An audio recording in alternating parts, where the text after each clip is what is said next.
특성이 우리 주제와 맞아 떨어지는 것 같아서 찬양팀에게 다시 한번 감사를 드립니다. 우리가 환난과는 전혀 관계되지 않는 삶을 살았으면 참 좋겠는데, 우리 인생 중에 이끌어가시는 하나님의 방법은 이 고난과 형통함을 같이 아우러서 병행해서 이끌어가신다 그랬습니다. 사람이 이 고난과 환난이 없으면 오늘 이 본문 속에서 하나님은 높은 데 계신데 낮게 사는 우리들을 교만까지도 다 아시는 분이시다, 이렇게 말씀하고 있듯이 교만해질 것 같아요. 그렇지 않아도 환난과 이 형통한 삶을 병행해서 우리의 삶을 이끌어 가더라도 우리가 얼마나 좀 있으면, 좀 배우면, 좀 자랑할 거리가 생기면 교만해지는지요, 자만해지는지 모르죠. 어쨌든 이러한 것까지도 우리 주님이 아시는 분이니까 우리의 형편과 사정을 잘 살피셔서 우리를 적당하게 하나님이 이끌어 가실 줄 믿습니다. 파푸아 뉴기니아의 문성 선교사님이 해발 2,500m 정글에서 복음을 전했다 그럽니다. 그는 IT 업체를 운영했던 이 벤처 사업가였는데요. 이 파푸아 뉴기니아 원주민 사역을 하는 선교사의 영상을 보고 큰 감명을 받고, 나도 선교 사역을 해봐야 되겠다 라고 하는 이런 충격을 받게 되었다는 거예요. 그러면서 그는 그런 생각을 했답니다. 나는 지금까지 살면서 무엇을 하면서 살았나? 남은 인생 하나님을 위해서 살고 싶다 라고 하는 그런 고백을 남겼습니다. 그래서 모든 것을 다 정리하고 신학을 공부한 다음에 그는 남태평양 파푸아 뉴기니아로 들어갔습니다. 그가 찾아간 이 파푸아 뉴기니아의 지역은 이 미히 부족이 살고 있었던 곳인데요. 이 미히 부족은 험한 산 계곡에 살면서 외부 문명과는 전혀 관계치 아니하는 그런 생활을 하던 사람들이었고요. 그러다 보니까 자연히 식인 문화 속에서 난폭한 삶을 살았다는 거예요. 그러니까 사람도 잡아먹는, 그래서 서로 적들을 전쟁해서 잡은 그 사람들을 먹고 하는 이러한 민족이었어요. 여성의 인권이라고 하는 것은 찾아볼 수가 없었고, 한 명의 여성과 돼지 3마리를 바꿀 정도로 그들은 여성에 대해서는 어떤 사람 취급을 잘 못하는 그러한 미희 족속이었어요. 그래서 그들은 사용하는 문자가 없었기 때문에 선교사가 그들의 말을 문자로 만들어서 성경을 가르치기 시작했다라고 하는 겁니다.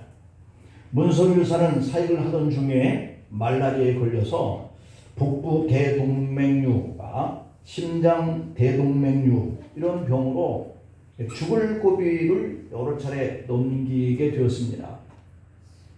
그때 그는 자신의 이 환난에 대해서 이렇게 고백을 남겼어요. 내가 피하고 싶었던 환난은 도리어 하나님을 만난 통로가 되었습니다. 환난은 내게 유익이 되었고 두려움이었던 죽음은 소망이 되었습니다. 받은 은혜를 감사할 때 하나님을 향한 절대 순종이 생겼습니다. 환난을 기뻐한다는 이 사도 바울의 고백이 자신의 가슴 깊이에서 이해가 되기 시작했다고 그래요. 그래서 죽음을 무릅쓰고 복음을 전하는 그 열정에 미히 부족은 감동을 받고 예수님을 한 사람 두 사람이 용접하기 시작했습니다. 부족 대부분이 마약, 마리화나, 대마초 이런 것들을 피면서 살았는데 예수님을 영접하면서부터 이런 것들을 다 끊기 시작하는 사람들이 생기기 시작했어요. 그리고 여인들을 존중하기 시작했고 가정의 소중한 것이 깨달아지기 시작하면서 가정이 회복되기 시작했다고 합니다. 부족 140명의 세례를 받고 그 중에 17명은 제자가 되어서 다른 부족에게 복음을 전하기 시작했습니다. 문선교사는 심장의 통증이 올 때마다 이렇게 기도했다고 그래요. 하나님, 오늘이 마지막입니까? 만약에 마지막 날이면 모든 죄를 낱낱이 찾아내어서 기억나게 하시고 이 죄인이 잠들기 전에 회개하기를 희망합니다. 소망합니다. 그렇게 기도를 했어요. 오직 이 죄인의 소망은 예수 그리스도를 뵙고 천국에 가는 것입니다. 라고 기도했다는 겁니다. 얼마나 그 통증이 그의 목숨을 죄어왔으면 하나님 앞에 마지막 그 간구처럼 기도를 하면서 살았을까 싶어요. 그는 험악한 곳에 들어가서 식인종들을 변화시키고 제자들을 만들어서 복음 전하는 사역자가 되게 하는 위대한 일을 감당해냈습니다.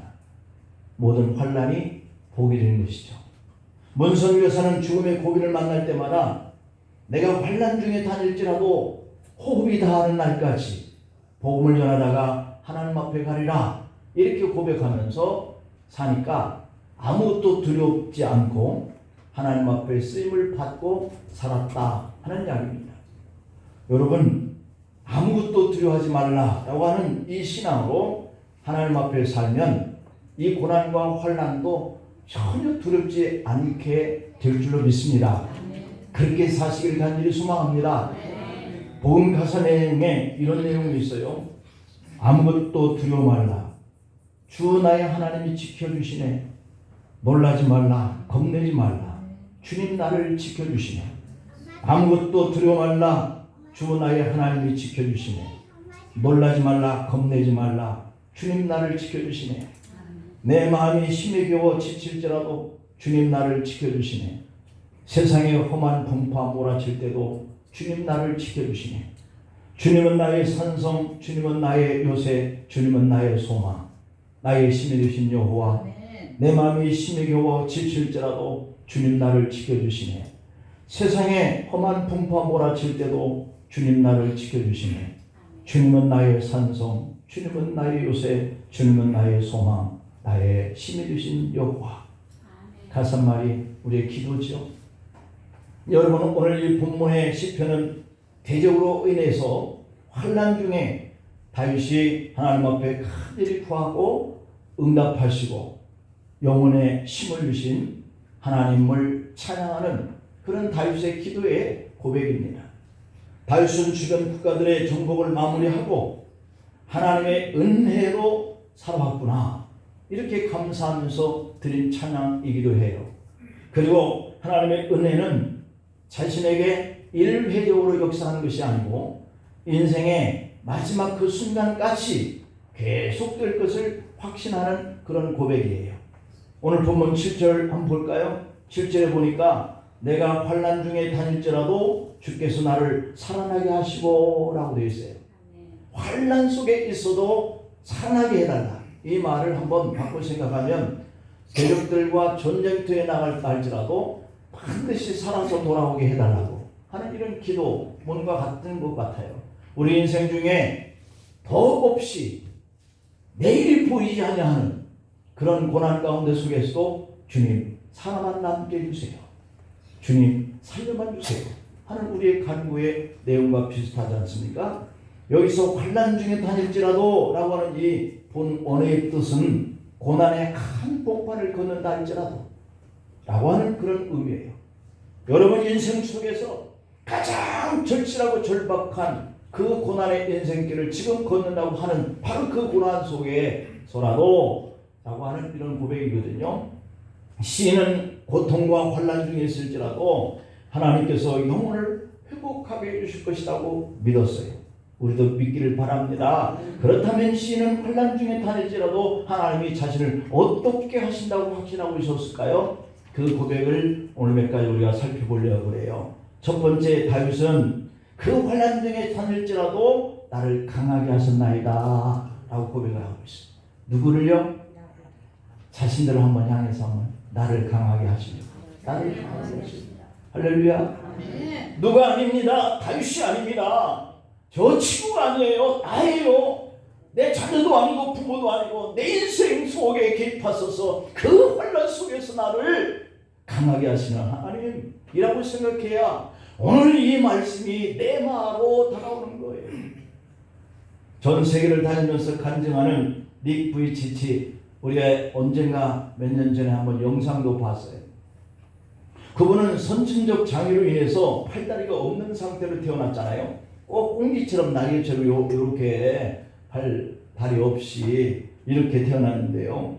그러나 그는 그 치명적인 이러한 상태를 믿음으로 극복해낸 분입니다. 절망적 장애를 놀라운 긍정적인 사고방식으로 인생을 살아요. 그의 장애는 물러가라, 모든 것은 하나님이 하실 수 있다, 이런 정신으로 살았다는 거예요. 모든 고난은 어떻게 하라고요? 다 물러가라 라고 하는 이 정신. 왜냐? 하나님이 모든 것을 하실 수 있으니까. 그렇게 절망의 자리 속에서 하나님을 바라보고 믿음으로 살으셨어요. 그는 어떤 한계에 놓여 있느냐가 아니라 어떻게 그 한계를 극복하느냐, 이것이 더 중요했다고 고백을 하고 있습니다. 그 한계, 그 고난 어떻게 살아? 그렇게 어려운데 하는 그러한 환경이 무서운 것이 아니라 그 환경 앞에서 떨고 두려워서 놀라서 아무것도 할 수 없는 이런 데가 될까봐 더 무서운 거예요. 그래서 그 한계를 어떻게 극복해내느냐, 이게 중요하다는 거잖아요. 그의 간증은 언제나 역동적이에요. 닉 부이치치가 이렇게 간증합니다. 하나님은 단 한순간도 나를 포기한 적이 없다. 하나님은 단 한순간에도 나를 포기한 적이 없다. 그래서 나 자신도 나를 포기하지 않는다. 하나님이 나를 포기하지 않으시는데 내가 왜 나를 포기하느냐? 라고 하는 긍정적인 사고예요. 여러분들도 하나님 포기하지 않는 줄로 압니다. 어떤 장애물 경기에 보면 허들 경기가 있잖아요. 허들. 여러분 아십니까? 허들 경기. 장애물 경기. 막 뛰다가 폴짝 뛰어서 넘고 폴짝 뛰어서 넘고. 근데 여러분들 한번 생각해 보세요. 그 허들 경기에 놓여 있는 이 장애물, 이것을 순간적으로 뛰어넘잖아요. 근데 그 장애물 경기를 할 때 거기서 넘어지라고 그 장애물을 놓는다고 생각하는 분 계십니까? 한 분도 없잖아요. 허들 경기에서 그 장애물이 그 뛰는 선수를 넘어뜨리기 위해서 놓는 건 아니에요. 그걸 뛰어넘는 걸 보기 위해서 그 장애물을 놓는 거잖아요. 그래서 이 닉 부이치치는 나는 포기하지 않는다. 장애물의 경계의 허들을 넘어지라고 있는 것이 아니라 넘어서라고 놓여진 것이다. 우리는 넘어지는 자가 아니라 넘어서는 자였다. 인생의 걸림돌을 디딤돌로 바꿔야 한다. 하나님은 기적을 보여주신 대신에 나로 하여금 기적이 되게 하시는 분이시다. 하나님은 환난 중에 나를 강하게 하신다 라고 간증문에 그렇게 기록을 남기고 있습니다. 여러분 오늘 본문 3절을 한번 볼까요? 내가 간구하는 날에 주께서 응답하시고 내 영혼에 힘을 주어 나를 강하게 하셨나이다. 여기서 이 강하게 하셨나이다 라고 하는 이 본어 언어에 보면은 오지라고 하는 단어인데 힘을 불어넣다 라고 하는 뜻이에요. 힘을 불어넣다. 하나님이 그 환난 가운데 우리가 고통을 느끼고 불어나고 있을 때 하나님 나를 하여금 강하게 하신다는 것은 힘을 나에게 불어넣어 주신다, 이런 뜻이라는 거예요. 아멘이죠? 아멘. 그러니 여러분들 어려움이 있을 때 지금부터 하나님 나를 더 힘을 불어넣는 순간이야 이렇게 생각한다면 아멘. 이길 수 있을 터인데 왜 하필 나야? 왜 하필 나만이야? 이렇게 생각하니까 우리가 넘어진단 말이에요. 그래서 오늘 이 본문에서 다윗이 하나님에 대해서 자신에게 이렇게 힘을 불어넣으시는 분이라고 생각하였듯이 우리도 그렇게 생각해야 할 줄 믿습니다. 하나님은 대적 앞에 다윗이 맞설 수 있는 힘을 강하게 넣어주셨다는 거예요. 그리고 그 힘은 기도와 간구를 통하여서 얻었다라고 증거를 합니다. 그러니 우리가 뭘 해야 되겠습니까? 하나님의 강하게 넣어주신 그 힘을 받기 위해서는 뭘 해야 돼요? 기도해야 된다는 거예요. 하나님을 바라봐야 된다는 거예요. 다윗은 기도를 통하여 상황을 역전시켰습니다. 간구할 때마다 영혼의 힘을 주시는 하나님을 만나는 거예요. 여러분 중에 감당할 수 없는 환난 중에 혹 계시는 분이 있다면 기도하십시오. 헛말이 아닙니다. 하나님 앞에 무릎을 꿇는 그 일을 중단하지 마십시오. 세상에 험하고 문제가 많아도 하나님은 기도하는 자를 강하게 힘을 불어넣어 주시는 분이심을 믿으면 기도할 수 있습니다. 아멘. 그 다음에 다윗은 뭐라고 그랬습니까? 두 번째, 나를 구원하셨나이다. 나를 강하게 하시는 분이 나를 구원하셨다라고 고백해요. 달리는 복음 택시라고 하는 이 책에 노숙자에서 복음을 전하는 사랑의 택시기사로 변화가 된 이 백중선 집사님의 간증문에 이런 내용이 기록되어 있어요. 그는 건설 회사를 운영했던 그런 사장까지 했던 분인데 그에게 직원이 무려 200여 명이 되었다는 거예요. 그리고 그 당시에는 수입도 참 좋았는데 IMF를 만났다는 겁니다. 완전히 파산당했다는 거예요. 그 후에 10년 동안 전국을 방황하면서 노숙자 생활을 할 때 10년 노숙자 생활하면 그 인간 다 버리는 거 아니겠어요? 자살하려고 약을 주머니에 넣고 다녔습니다.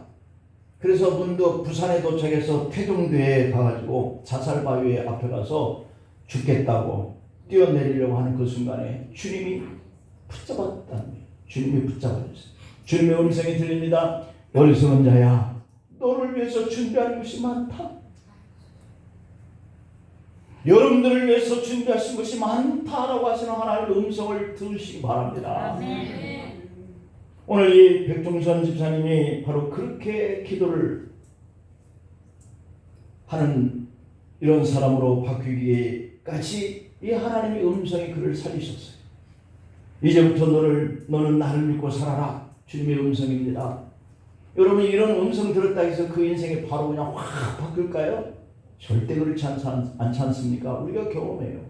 주님의 음성을 듣는 그 순간에 내일 모레 한 달 안에만 확 바뀌어버리면 누가 예수님만 믿겠어요? 누가 기도 생활 안 하겠어요? 기도는 끈기 있게 하나님의 역사는 때가 되면 우리의 모습을 보고 바꿔주시는 거거든요. 택시 면허를 땄습니다. 노숙자 생활 10년 끊고 택시 운전하는 그런 자격증을 취득을 했어요. 그래서 택시기사가 되었습니다. 그 보세요. 너를 위해서 준비한 것이 많다 그랬는데 겨우라고 하면 택시 운전하시는 분들이 속상해할까 봐 택시 자격증 운전하는 자격증을 취득해서 운전하기 시작한 거예요. 참 보잘것없이 시작하잖아요. 광야 생활을 통해서 다듬어진 사랑의 손님들에게 간증하기 시작했습니다. 전도지를 만들어서 택시에 타는 사람들에게 전도지를 줬습니다. 한 번은 신문기자가 그가 하는 간증을 듣고 기사님 이 모든 간증을 한번 책으로 내보시죠. 사람들이 더 감동받을 거예요 하는 이 말에 그는 택시에 타는 손님들에게 간증했던 그런 내용들을 다 모아가지고 출간을 했습니다. 하나님은 환난 중에 있던 그를 구원하셔서 복음 전하는 일꾼으로 세우셨는데요. 그는 이렇게 고백합니다. 하루에 40명 그 손님을 태웠는데요. 죽을 만큼 힘든 시절을 겪어봤기 때문에 진심에서 나오는 말로 손님들이 간증하게 되는 거예요. 제 이야기를 들은 손님들이 힘을 얻을 때 그는 행복합니다 하는 그런 느낌을 갖는다는 거죠. 삶을 포기한 채 10년의 방황을 한 것도 사람들에게 희망을 주기 위한 준비기간이었구나 하는 생각이 들더랍니다. 할렐루야. 아멘. 사람의 마음은요 바꾸기 나름이에요. 이 고난을 통해서 하나님 나를 무슨 일로 쓰시려고 고난을 주지? 라고 생각한다면 자살바위 위에 안 올라가겠죠. 근데 사람의 생각이 안 그렇게 생각하게 돼요. 환난 중에 구원하신 주님을 자랑스럽게 여기고 그분의 명령대로 빛과 소금의 사명을 다 할 것을 약속한다고 책에 남겼더라고요. 여러분 오늘 본문 7절을 다시 한번 보세요. 내가 환난 중에 다닐지라도 주께서 나로 살아나게 하시고 아멘. 환난 중에 다니는데 하나님께서 그에게 강한 힘을 불어넣어서 살게 하시는 거예요. 우리가 죽으려고 하는데 한강다리에서 뛰어내리려고 그러는데 자살바위에서 뛰어내리려고 그러는데 하나님은 힘을 불어넣어서 살게 하시는 분이세요. 아멘. 내 원수들의 분노를 막으신다고 그랬잖아요. 원수들이 분노하면서 나를 막 뛰어내리게 해. 요즘에 막 칼부림을 휘두르는 이러한 사람들이 난리야. 여기저기에서 그냥 아침에 일어나면 벌써 또 어느 한 지역에서 칼 가지고 휘두르고, 이게 원수들이 지금 분노하고 있는 거예요.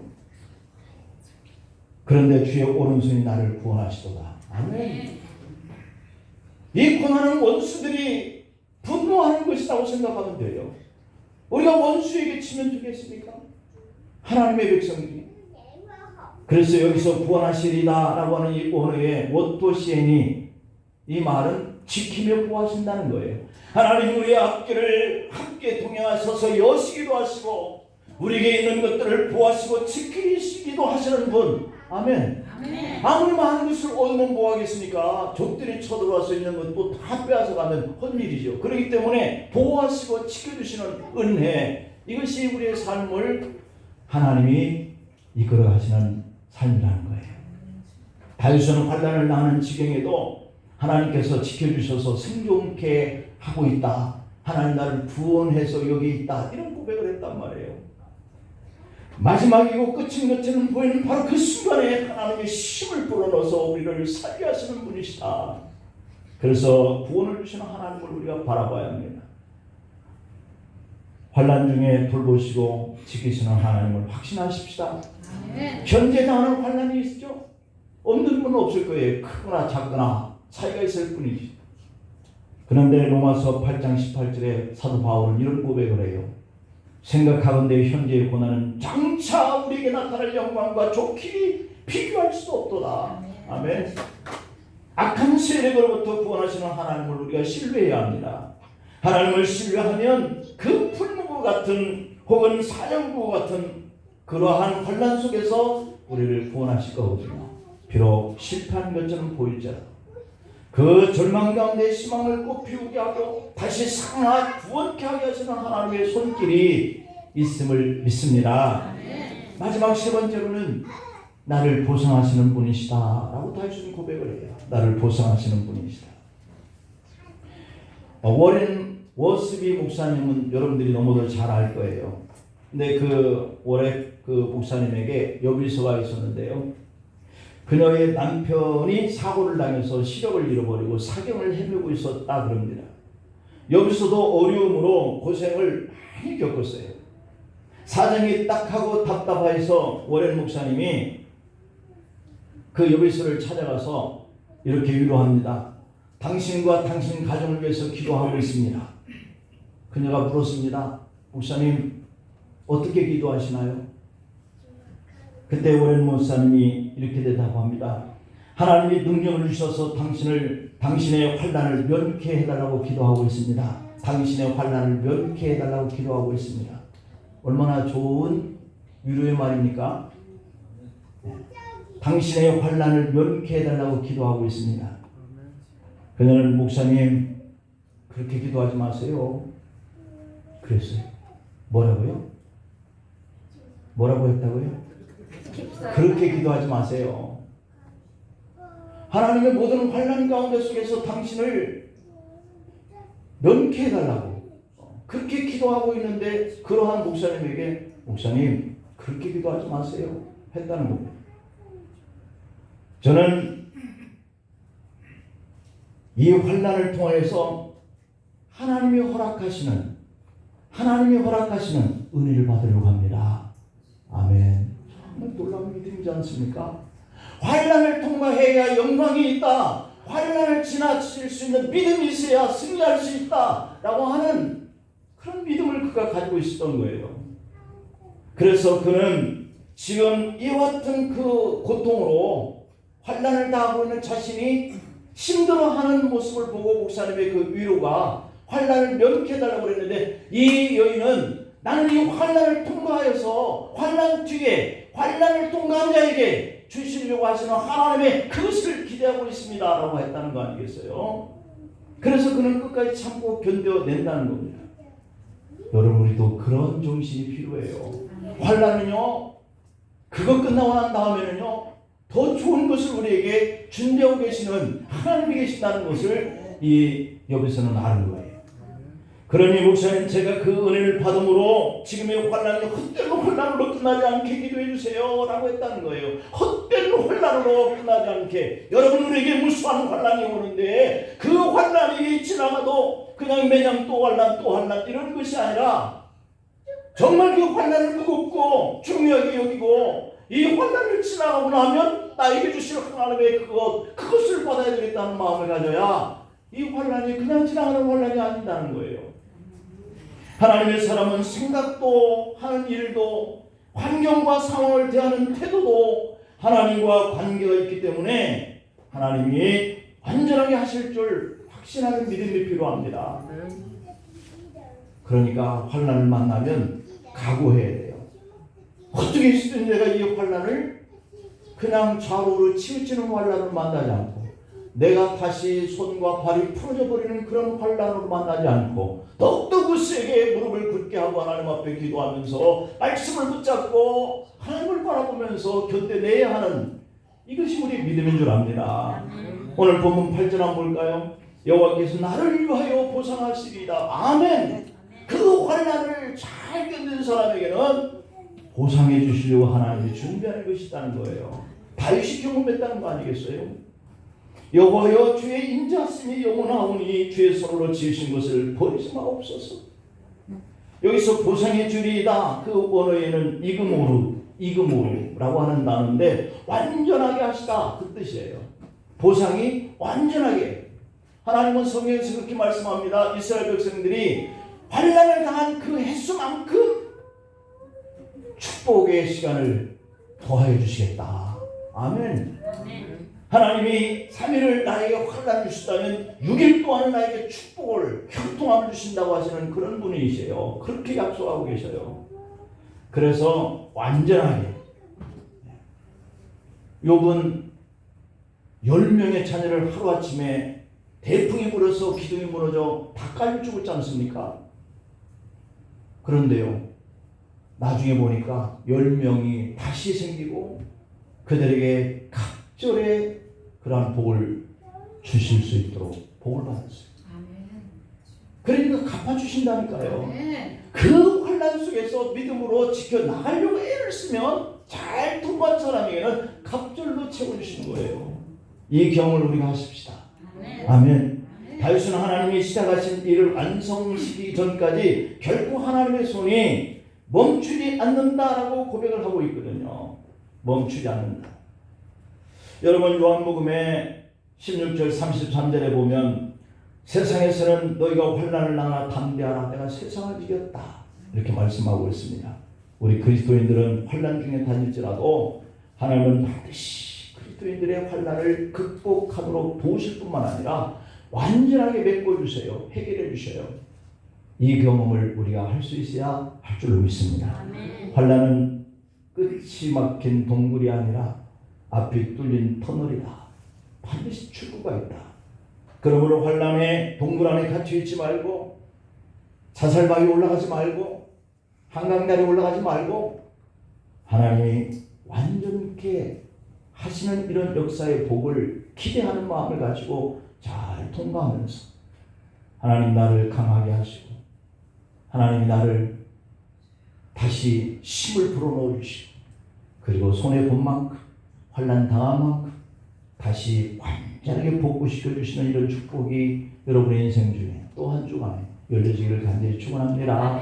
기도하시겠습니다. 하나님 아버지, 다윗은 환난 속에서 자신이 하나님의 은혜를 받은 이후에 돌이켜보니 하나님 나를 강하게 하셨구나, 하나님 나를 구원해내셨구나, 하나님 나를 보상해 주셨구나.